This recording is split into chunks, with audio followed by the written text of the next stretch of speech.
Duplicity 1. 8 years later. Jada woke up to the sun shining through her bedroom window. According to her alarm, it was 7:00. She got out of bed, reached for her robe, slipped on her slippers and went to the kitchen where she found Polisa preparing breakfast. "Good morning," Polisa said to her as she saw her walk into the kitchen. "Good morning, Mummy," Jada said. She was surprised to see Polisa dressed up so early on a Saturday morning. She was wearing a cute frilly red dress and a matching jacket. Her hair and makeup were perfectly stunning. At 50, Polisa looked young and beautiful. For the last 8 years, she had not aged a bit.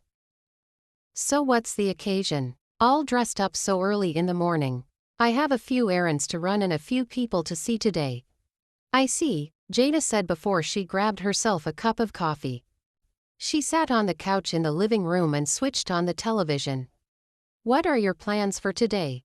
Polisa asked as she placed a plate of scrambled eggs and toast in front of Jada. "Zara and I are going shopping. We need to get a few things for the graduation." "I still can't believe you are graduating," Polisa said after taking a sip of her coffee. "I can't believe I made it this far. My little girl is officially an adult now." Polisa's excitement couldn't be contained. "And a whole medical doctor," Jada laughed. "I am so proud of you, baby." "Thank you, Mummy. I would never have made it this far without you." "You are welcome, baby. You and your brother made parenting so easy. I was so blessed when I got you and Jaden." "Well, Jaden and I will forever be grateful that you took us in and raised us as your own when our parents died. You are a great woman, Mummy. Not many people can do what you did." "Ah, come here." Polisa opened her arms. Jada put her cup of coffee on the table and walked into Polisa's open arms. "I love you." Polisa tightly hugged her. "I love you, Mummy," Jada whispered. "I think I should get going before this moment turns into a funeral," she joked.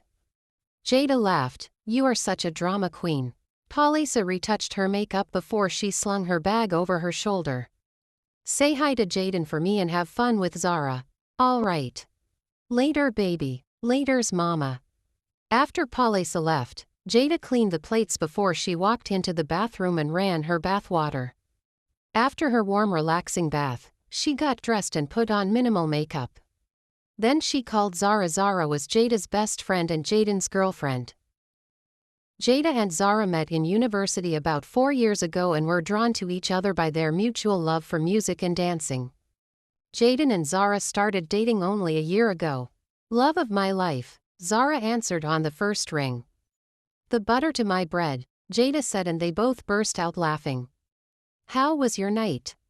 "I slept well, thank you."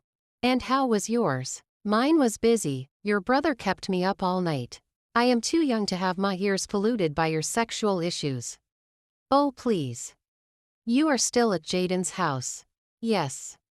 "Okay, I will be picking you soon. I hope you are ready." "I will be hitting the shower after this call." "Babes. I swear I will be done by the time you get here." "Okay. Bye, bye." After ending the call, she grabbed her purse, walked out of the house and drove to her brother's house.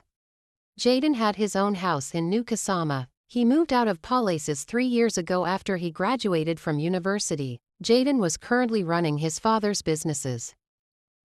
She had been driving at a minimal speed while singing along to the songs on the radio when her car came to a sudden stop in the middle of the road leading to her brother's house. "What just happened?" she mumbled under her breath.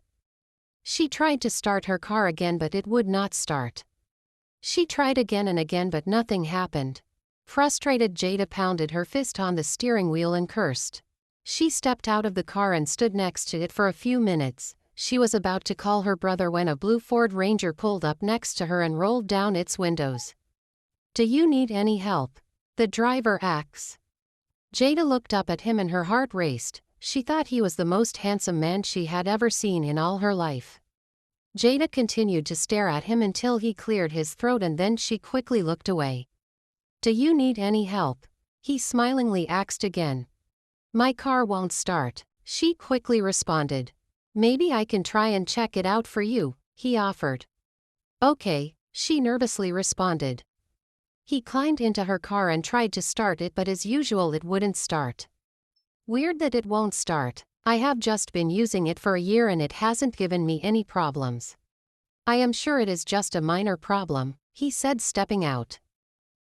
He opened the bonnet, propped it up and started poking around in the engine. Jada silently watched him as he checked her car, hoping that he would be able to fix the problem. A couple of minutes later, he asked her to restart the car and it purred to life. Finally. I guess you are good to go now, he smiled. Yes, she stepped out of the car again. Thank you so much, I owe you one. He shrugged. Oh, don't mention it, you don't owe me anything. Jada smiled and for a brief moment, they were silent. I should be on my way now, he said. Oh, okay, thank you once more. You are welcome. Stay safe. He got into his car and drove off before she could even get his name. Ella B.